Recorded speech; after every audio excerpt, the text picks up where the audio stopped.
Hi, good afternoon, everyone. And let me welcome Vijay Hingorani today afternoon in this conversation. Vijay is the CEO and he has been leading his company in the medical diagnostics for quite some time. And he has shown with his leadership quality how business can sustain and grow even in the difficult times. We all know that our situation currently caused by pandemic is very difficult and we all are going through that. Since Vijay is also leading his company with a lot of resources and a lot of issues and challenges, how he is seeing it. Vijay, can you share your thoughts today in this conversation? And how is Yes, your business going? thank you, Alak, for inviting me to speak with you. And I come from an industry of medical diagnostics, which is very popular right now because of all the testing to be done with COVID and because of all the evolution in systems to detect and trace COVID, because of all the companies that are jumping into the fray to go out and target a new market need.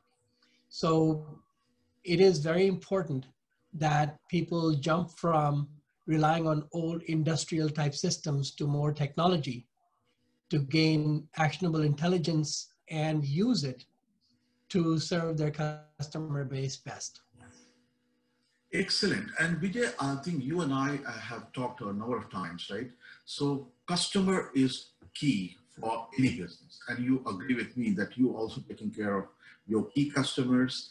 And obviously their feedback, their constant intelligence is also important. How are the other businesses to listen to customers and to change their business processes to suit customer needs? Well, the way I look at it is not only are the customers very important, but also your employee base is just as important. So if you can have a system that transforms the information from the field to the employees and completes that circle, you will have a better customer experience in terms of engagement. You will have a better experience in terms of less complaints. And if you can take that type of intelligence and marry it to systems, you can gain the efficiency in responding to those needs, whether it be a complaint or product development or just systems improvement to increase your bottom line.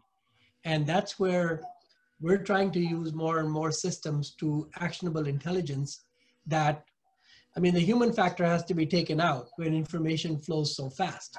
And so you're absolutely right, in our industry too, it's impacting us a lot. So as I understand from you that listening to customer in real time is really important. And that has to go eliminating some of the manual processes to capture or to take the customer feedback. You need to see some of the automation there, right? So how the systems to be automated to capture, process, and give you some intelligence in real time?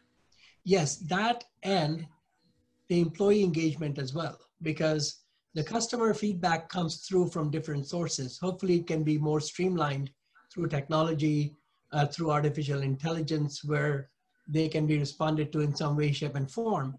However, if that information doesn't translate all the way in through the company, you can't improve the response time to customers.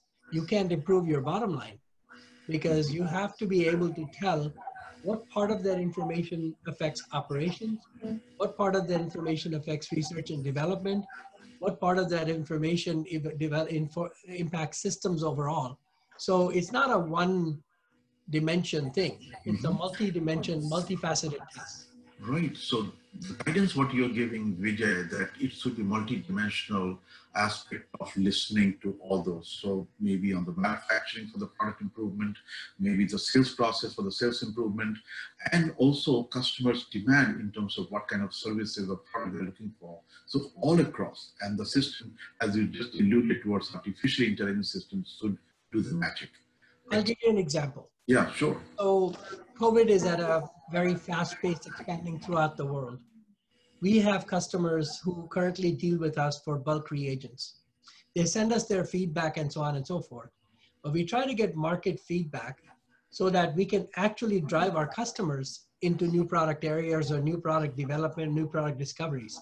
So if we had a system where not only the customer engagement and potential engagement teaches us on where the gap is. Then we can go back to our customers and say, hey, by the way, we heard that there's 35 companies on this path to this biomarker. Can you please see if you wanted to develop something like that? And it doesn't flow fast enough. Where by the time we gather all the information and we translate it to customers, they gather all the information, send it back to us, it's taking us time. And that's loss of productivity, loss of opportunity, and loss of profit. So instant, real time, that's the key which you're alluding towards, that business owners or leaders are looking for something which should, process and give you some intelligence right in time. Correct. There's at least 20 industry sources that give data in real time through press releases and data mining of customers who are releasing it. We have to wait until the FDA releases that list. But if we were able to get that information through artificial intelligence by data mining, through communication sources that are out there in the business, we'd be a lot more efficient. We'd be 2 to 3 weeks ahead of the curve, which could save us hundreds of thousands of dollars in development time and going down. So now, since you're mentioning about that, and there are many areas, many processes in the businesses, right?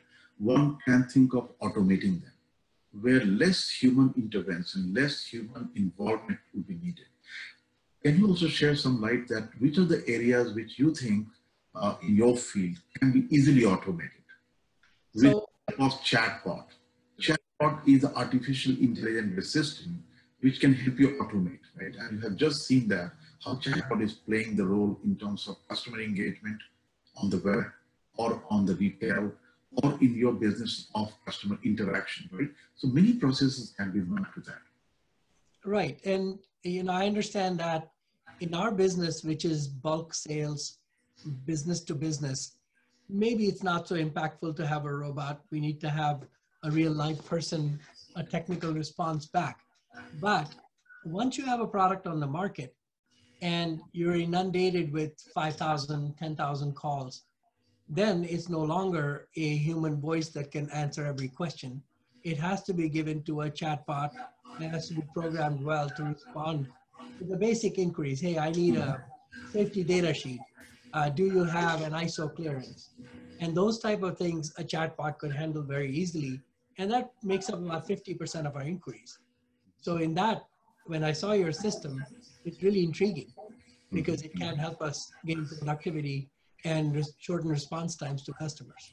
Right. So what you're suggesting is inbound, outbound both. So when customer is trying to call you for some help, some services, your bot is available and can help. So your people time is protected.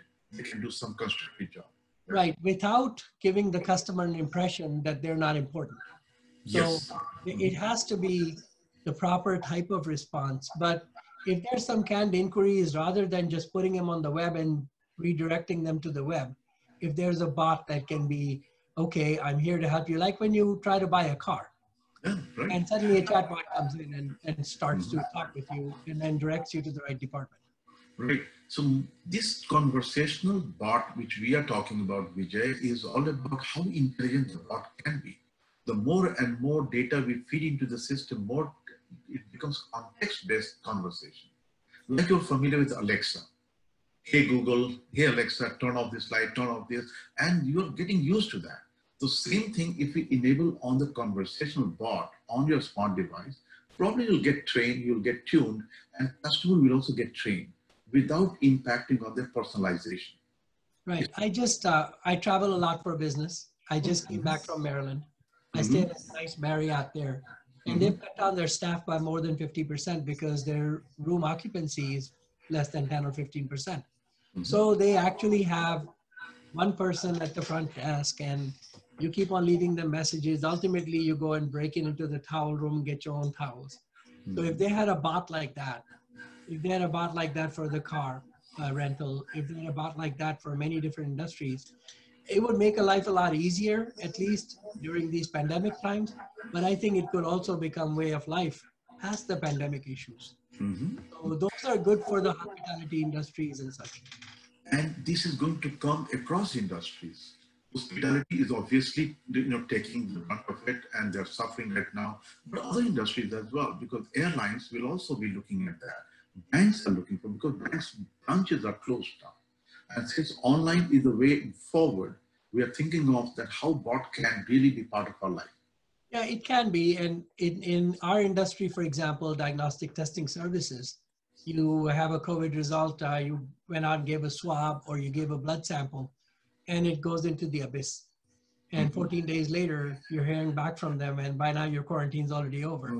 If they were to rely more on AI and those type of systems to be able to speed up the communication, it would be a lot easier. But it's very frustrating for people to deal with antiquated systems like the Quest Diagnostics or the LabCorps.